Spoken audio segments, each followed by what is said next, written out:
Yes, sir. Ladies and gentlemen, thank you once again for tuning in to another episode of the Generational Wrestling Podcast. As always, is yours truly, the 28-year-old piece of gold. Oh my God, the 29-year-old piece of gold, the franchise, aka the showstopper, better known as the GOW President Tribal Chief. And with me, as always, we got my tag team partner, my brother, my family. He is the flyest in the room, Mr. 1, 2, 3. Pin that ass down, K Breezy, aka EC's resident Isaac Hayes, King 2 Gold in the building. Brody, what's really good? Man, not much. Just chilling a little bit. Rocking to the beat. Welled up with my peeps. Welled up with the peeps. Hey, what's up with y'all, man? Nothing much, man.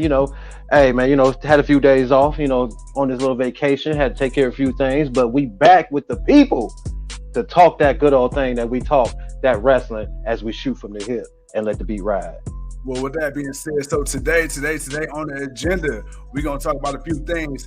Edge's pending return. Could he come back? Next week, Monday Night Raw, the MSG, the famed Madison Square Garden. We got to talk about Kenny Omega and his pending return as he's set to come back really, really soon, allegedly. And then, of course, we got Ric Flair's last match, and that match card is shaping up good. And then last but not least, we got to talk about the rumors of WWE management not being happy with this year's SummerSlam match card. I wonder who fault that is. But ladies and gentlemen, before we talk about all that, I need y'all to do two things. I need you, please, to so graciously bend the knees to your king. And of course, acknowledge me as we get ready to cut the shit. All right, and with that being said, ladies and gentlemen, bro, we back at it. How you feeling, big dog? For sure, man. Like I said, man, feeling good, man. With the people, man. Want to talk this talk. We got our double dose of shows for y'all today, man. We gonna shoot from the hip a little bit, and then we gonna come back on for that Fire Fest night 2. And we gonna hang on for the whole 2 hours. So we need everybody to turn on them notifications, hit them likes, hit them subscribes, and come on and let us know when y'all ready. Do that, because we need as many people. Last week, we got the most amount of watch time on the single video in the history of the GOW, and that was all thanks to y'all. Night 1 at AEW Dynamite's Fighter Fest Week 1, but now we are in Week 2, and it's Wednesday. You know what that means. But look, man, we just said all the preliminaries, man. Let's get right into the subjects at hand. First things first, man. So that boy, Kenny Omega. So according to Dave Meltzer, the Young Bucks versus FCR 3 is being put on hold due to a pending Kenny Omega return. The Young Bucks and Omega was allegedly penciled in for All Out in September in a 6-man tag team match. So, bro, hey, Kenny Omega possibly coming back in September. Possibly. Coming back teaming with the Young Bucks, What are your thoughts on it? Are you ready to see Kenny Omega? Do you think he should take a little bit more time, or has Tuco had enough time to miss Kenny Omega and ready to see my boy back in action? No, I want Kenny. I need to charge my headset when we're done. I want Kenny Omega to come back healthy, and be 100%. I don't want him coming back 80% and something may still happen. I want him to come back 100% healthy, 100% right. I want him at his absolute best, because when I know he comes back with who they got, I'm pretty damn sure that it's going to be good matches. It's going to be some good stuff going on, and I'm ready for the Trios Championship that they keep talking about so much. And if they're waiting on Kenny, then hey, I want Kenny and everybody. I want Adam Cole. I want everybody to be healthy, so we can get the exciting, all this excitement that we've been waiting for. Well, and I'm excited too. Kenny, he's been gone for a while. He's been gone. So, even though he's a returning face, it'll almost be like a new face coming back. And my thing is, I'm kind of curious, is he coming back as a face? Is he coming back as a heel? I think that's still up in the air right now. I think he's been gone long enough to right now where I think people are pretty much expecting him possibly to come back as a face. I just think that would make sense. But we'll see, because you still got the whole Adam Cole storyline going on with Red Dragon and the Elite. So who knows what's going to happen. But I am definitely looking forward to seeing Kenny Omega make his return. Speaking of return, bro, WWE legend and Hall of Famer Edge. Edge is rumored, allegedly, please, folks, keep in mind that this is all, hearsay, speculation. But next week, man, Madison Square Garden, Monday Night Raw, also 20 years of Rey Mysterio. We're going to have, again, allegedly, the return of Edge. We've been seeing, the vignettes of this mysterious person. And at first, everybody thought it might be Bray Wyatt or Wyndham, the Fiend, all the same person. But then things started to become a little more clear, almost, that it may be Edge coming back, bro. All right, so we know that Edge, he's been off TV for the last 6 weeks after getting jumped by Finn Balor in the Judgment Day.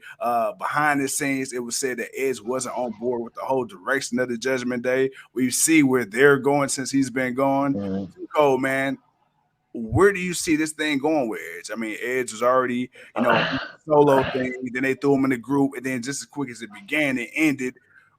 What do we do? That's the that's kind of the thing. I really don't know what to really expect from Edge because he was just starting out and what he was doing. So he cut his hair and everything.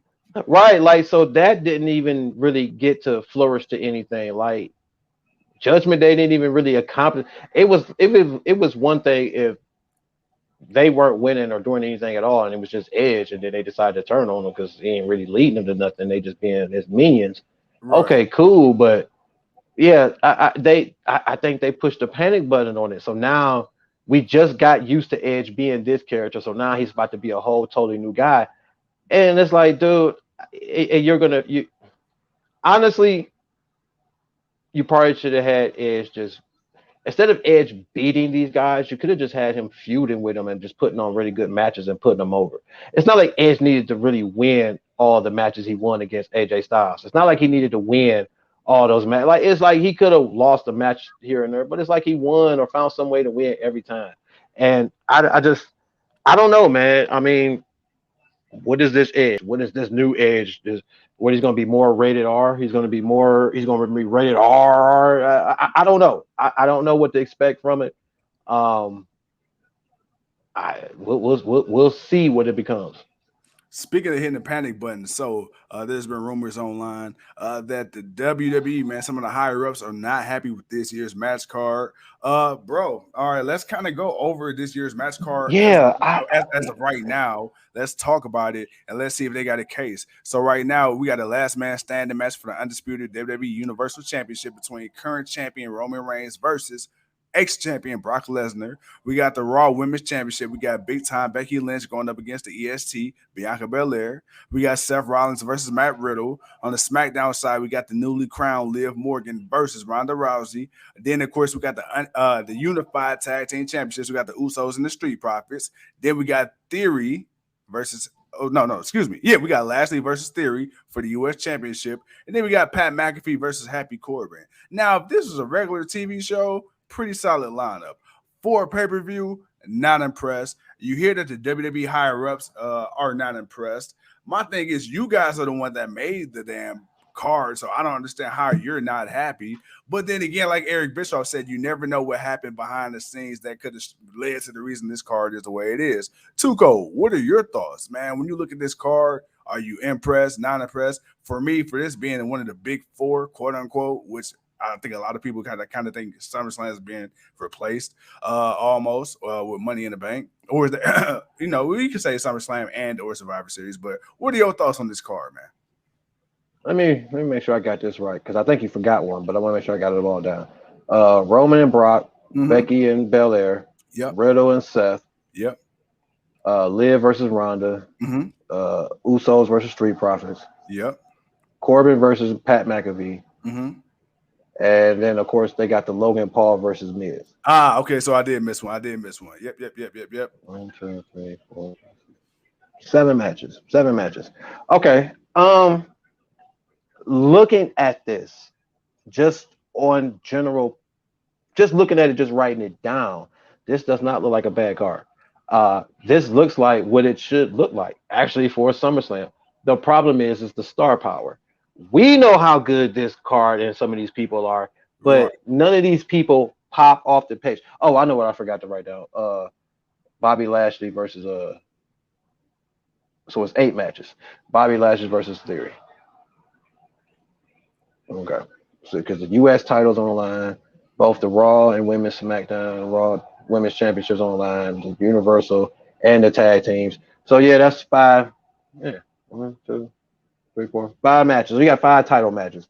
You got Riddle, and Seth. You got the Corbin versus Pat McAfee, which I don't expect that to be a great match, but I think it would be entertaining. I think we're going to get to see something out of Pat McAfee, and I'm not sure about Logan Paul and Miz. If any match on this card is my least match, that's my least match. Logan Paul is Logan Paul versus Miz. So I'll throw that one out. But Lashley versus Theory, I mean, it's not a rivalry people are looking for. So I can see that being an issue.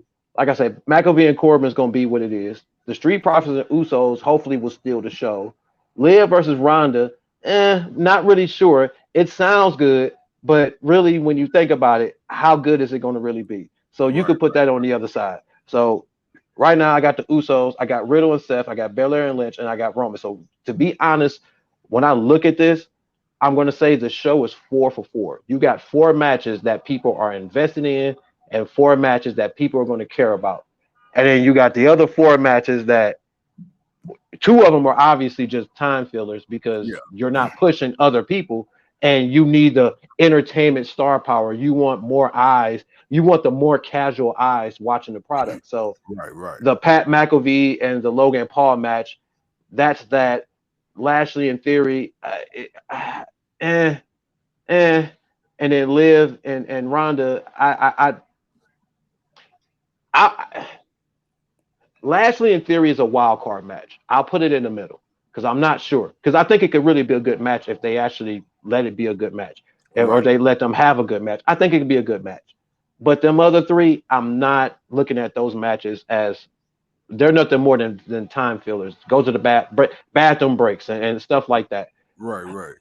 But it's the rest of the card that people are invested in. So if I'm looking at this and I'm thinking, man, this card ain't really, it's SummerSlam. It's not eye popping. Yeah, no, it's not. It's not eye popping because you got a main event that really, let's be honest, Brock versus Roman. I mean, what do we expect out of this? It's a last man standing match, so we know it may go a minute. It may actually go a minute because it's a last man standing match. So they're gonna literally have to beat the hell out of each other and keep one man from standing up from the 10 count. Outside of that, like I say, what else do you really expect from it? But you're gonna watch it because it's Brock versus Roman, and then like I say, Becky and Belair, and then the undisputed tag team title match. To me, those are going to be the 3 matches I'm most invested in. Yeah. And the other ones, I'll watch them. Like I said, the other 2, I may watch them, but still, those are the best ones. I mean, you actually hit the nail right on the head. It's not you know what? Okay, this is what I'm going to do. I'm going to play devil's advocate. Franchise likes to do that from time to time because, unfortunately, God just gave me a forgiving heart. So, I can't stay mad as long as I should stay mad. And I'm going to say this. The last couple pay-per-views, were they great? By no standards were they great. However, were they Money in Bank was probably the best they had since WrestleMania. Which is true. But overall, when you look at the match cards in comparison to WrestleMania, the pay-per-views actually haven't been bad. Considering the fact that they finally learned their lesson instead of adding fucking 10 matches, 12 matches every pay-per-view. Okay, they give you 6 matches. Now it might not necessarily be people you want to see, but it's people that's getting time to actually wrestle. But that's kind of the problem. You're not giving us people we want to see. Like if it's 6 matches, okay. If you're going to bring the matches down, they cut everybody. But the people we want to see, you're not putting them in a position to where people want to cheer for them or boo for them and give them the proper place to be seen more. So even if you got 6 matches, I mean, let's think about this. Let's go back. What was it? It was WrestleMania Backlash, and then what was after Backlash? Extreme Rules or something like that or whatever. And then it was Money in the Bank. So we was like we both said those last 2 pay-per-view. Oh, it was Hell in a Cell. That's what it was. It was WrestleMania and it was Hell in a Cell because the only match for that Hell in a Cell was the Cody Rhodes versus Seth Rollins and the women's triple threat match for the Raw Women's Championship. Those were the 2 matches that really did the pay-per-view. Nothing else really. Everything else was bullshit, and I can't even remember what the hell WrestleMania Backlash was. But we know that was just as bad. It was worse than what we got at Hell in a Cell. Money in the Bank was different. It was more. It had Money in the Bank in it, plus the tag team title match. So those three matches, and then plus there was another match that was pretty good. But overall, yeah, they've been subpar, and we're not even getting the most popular people. That's the That's true. problem. You That's can't true. say you had three pay-per-views, and Roman Reigns wasn't on none of them. Roman Reigns wasn't on none of those pay-per-views, and it's not like we would have believed anybody would have beat him, but you weren't on any of these pay-per-views. So now Right. it's SummerSlam, and you're going to come back and wrestle. And who's the person you coming back to wrestle? The same guy you wrestled at WrestleMania. Yep. And So then we you got basically just this is a pay per view full of rematches because then you got Becky and Belair from last which year. is fair because they never did that. They didn't do that. They did a triple threat, but we Yeah. always felt the Right. payoff for Becky versus Belair for me would be SummerSlam. Like Yeah. SummerSlam actually makes the perfect sense for them to pay this off. Yeah. If you're not gonna like look, you're gonna show you're gonna push Belair. Let's push Right. Belair. She's beaten Sasha. She's beaten Bailey. Let her beat Becky. All right. Charlotte's the only other person she got to go beat. And she would So have beat it's all a, four horsewomen. That's and she was crazy. right. That's crazy. So go ahead, let her. So let her get back on Becky from last year's SummerSlam. Let her get bam, she gets that. But you can still build up Becky Lynch for later. But right now, let it be Bianca's time. Let her get her shine. Continue to give her those fresh matchups. Now Rhea Ripley, man, was so ready for that. Yeah. And I Yeah. think that's what's hurting Judgment Day because she's not there. So you lose another aspect of it that people like because people wanted to see this heel Rhea Ripley. So Right. it's Right. like but nobody's buying Damian Priest and Finn Balor. He's not. That's not the Prince. That's not the dude I know. That's still the WWE goofy, whatever dude. I don't even know what to call him anymore. But not having Rhea Ripley Yeah. definitely puts a strain on it. But we'll see where they move forward. Too cold, man. Now, in the words of the great Mark Henry, it is time. It's time for the main event. And that's of course, man, Ric Flair. I thought we was done with the Nature Boy, but apparently he For the got other main thoughts. event. Oh, sorry. All right, Mark Heyman. So I thought we was done with Ric Flair, man, but apparently, man, him and his son-in-law Andrade were scheduled to take on Jay Lethal and Jeff Jarrett in the tag team main event and StarCast's very own Ric Flair's last match. Now, Tuco, before we talk about the match, I want to actually run down this card because, god damn, Conrad Thompson pulled some fucking magical feathers out his ass. All right, so I already say we got Ric Flair and Andrade versus Jeff Jarrett and Jay Lethal. We got Impact World Champion Josh Alexander versus Jacob Fatu. We got Impact Knockout Champions Jordan Grace versus Deanna Purrazzo versus Rachel Ellering. We got the Wolves versus the Murder City. We got the Wolves versus the Motor City Machine Guns. We got Killer Cross versus Davey Boy Smith Jr. We got the Briscoes versus the Von Erichs. We got Clark Connors versus Ren Narita. We got Laredo Kid versus Bandito versus Tourist versus Ray Phoenix. And then we got a bunkhouse battle royal. And this is all for Ric Flair's last match. This is a hell of a card, bro. Hell of a card. Now, Yeah, not bad. Not bad. now, card aside, bro. Mhm. Let's get to the meat and potatoes because I love me some Ric Flair. I don't want to besmirch the name of the Too great late. one, Too late. Too late. but bro, to me, as a fan, this reeks of desperation. Ric Flair, he retired in WWE, couldn't let it go, went to TNA, wrestled again, and then we thought that was Came it. back to WWE. Came back to WWE, and now he's having one last match. And by no means am I one to judge until the man want to hang it up because this man survived a plane crash. He should have hung it up a long time ago, but the good Lord saw it through. But bro, do you care to see one last match with Ric Flair? And to play devil's advocate, a lot of people are saying, we don't have that same energy for Sting, but I think Sting is a completely different person. What are your thoughts? Well, Sting is not as old as Ric Flair, so that's that. And then also, Oh, he about to say something. man, look, Say something. hey, look, all right, look, okay. Flair is beyond done, but he still got something left. He can still move somewhat. It would be worse if this was a singles match. Yeah, which I think having a name, I get that it's a son-in-law, but I think having a name of the caliber of somebody like an Andrade, because let's be fair, bro. I love Jay Lethal. I don't want to see Jay Lethal versus Ric Flair, and I damn sure don't want to see Jeff Jarrett fight Ric Flair. No. So having a tag match. Yeah. Well, I mean, Jeff Jarrett ain't spring chicken either, but he's a lot younger than Rick. So again, Yes. You got three people that's going to obviously carry the match. Ric Flair is going in to do Ric Flair spots. That's to take the punch. That's the fall. That's the big no, low blow, finger pump through the eye. Woo, the strut. Ric Flair is going in for spots. He's not going in, and he's going in for a figure four, and he's going to go out, in his way. Even though I do feel some type of way because I have always kind of been okay.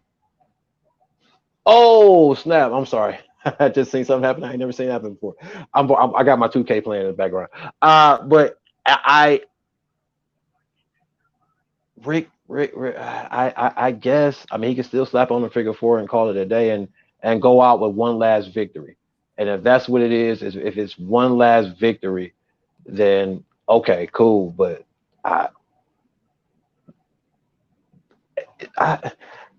it's Ric Flair. Fuck it. You only live once.